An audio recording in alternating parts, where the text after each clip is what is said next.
हरे कृष्णा कृष्णा कृष्णा हरे हरे, हरे राम राम राम हरे हरे। राधे राधे दोस्तों, जय श्री कृष्णा। आज मैं आपको विजया एकादशी की कथा सुनाने जा रही हूँ। धर्मराज युधिष्ठिर बोले, हे जनार्दन, फाल्गुन मास के कृष्ण पक्ष की एकादशी का क्या नाम है तथा उसकी विधि क्या है, कृपा करके आप मुझे बताइए। श्री भगवान बोले, हे राजन, फाल्गुन मास के कृष्ण पक्ष की एकादशी का नाम विजया एकादशी है। इसके व्रत के प्रभाव से मनुष्य को विजय प्राप्त होती है। यह सब व्रतों में उत्तम व्रत है। इस विजया एकादशी के महात्म्य के श्रवण व पाठन से समस्त पाप नाश को प्राप्त हो जाते हैं। एक समय देवर्षि नारद ने जगत पिता ब्रह्मा जी से कहा, महाराज, आप मुझसे फाल्गुन मास के कृष्ण पक्ष की एकादशी का विधान कहिए। ब्रह्मा जी कहने लगे कि हे नारद, विजया एकादशी का व्रत पुराने तथा नए पापों को नाश करने वाला है। इस विजया एकादशी की विधि मैंने आज तक किसी से भी नहीं कही। यह समस्त मनुष्यों को विजय प्रदान करती है। त्रेता युग में मर्यादा पुरुषोत्तम श्री रामचंद्र जी को जब 14 वर्ष का वनवास हो गया, तब वह श्री राम लक्ष्मण सीता जी सहित पंचवटी में निवास करने लगे। वहां पर दुष्ट रावण ने जब सीता जी का हरण किया, तब इस समाचार से श्री रामचंद्र जी तथा लक्ष्मण अत्यंत व्याकुल हुए और सीता जी की खोज में चल दिए। घूमते घूमते जब वे मरणासन जटायु के पास पहुँचे, तो जटायु उन्हें सीता का वृतांत सुनाकर स्वर्गलोक को चला गया। कुछ आगे जाकर उनकी सुग्रीव से मित्रता हुई और बाली का वध किया। हनुमान जी ने लंका में जाकर सीता जी का पता लगाया और उनसे श्री रामचंद्र जी और सुग्रीव की मित्रता का वर्णन किया। वहां से लौटकर हनुमान जी ने भगवान राम के पास आकर सब समाचार कहे। श्री रामचंद्र जी ने वानर सेना सहित सुग्रीव की संपत्ति से लंका को प्रस्थान किया।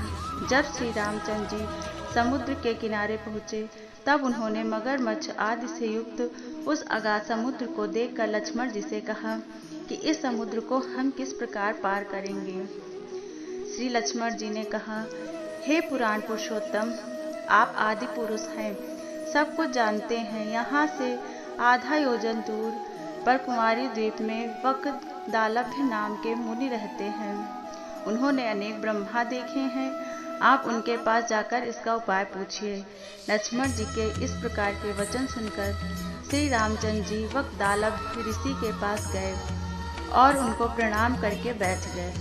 मुनि ने भी उनको मनुष्य रूप धारण किए हुए पुराण पुरुषोत्तम समझकर उनसे पूछा कि हे राम, आपका आना कैसे हुआ।